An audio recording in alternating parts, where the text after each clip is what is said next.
ரெண்டாவது மகர ராசி ஒரு ரிசர்வ்டு டைப்பு.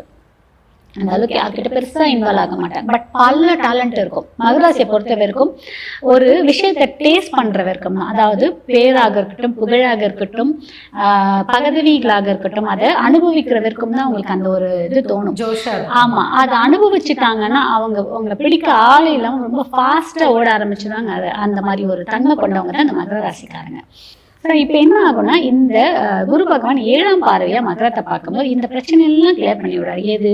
நண்பர்களால் ஆதாயம் கிடைக்கும், நண்பர்கள் பிரச்சனை சால்வ் ஆகும், நண்பர்கள் மூலமா நிறைய விஷயங்கள் நல்லது நடக்கும், நிறைய நண்பர்கள் கிடைப்பாங்க, பார்ட்னர்ஷிப் பிஸ்னஸ் நல்லா ஸ்மூதனாக போகும், புது புது பார்ட்னர்ஷிப் வரும். என்ன சொல்லுவாங்கன்னா, நான் பணம் இன்வெஸ்ட் பண்ணுறேன், நீ ஒர்க்கிங் பார்ட்னராவா, நீ சைலண்ட் பார்ட்னராவது உள்ளே இரு, இந்த மாதிரிலாம் சொல்லக்கூடிய காலம் உங்களுக்கு புது புது பார்ட்னர்ஸ் வரை கிடைப்பாங்க.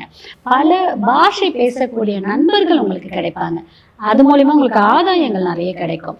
வெளிநாட்டுனால வெளியூர்னால நிறைய விஷயங்கள் உங்களுக்கு நிறைய நன்மைகள் கிடைக்கும். அதே மாதிரி ரொம்ப நாள் இந்த குடும்ப பிரச்சனை இழுபறியில இருந்தது எல்லாமே சால்வ் ஆகும். சில மனிதர்களுக்கு வேற்று மொழியான மனைவிகள் அமைவதற்கான வாய்ப்புகளும் இருக்கு.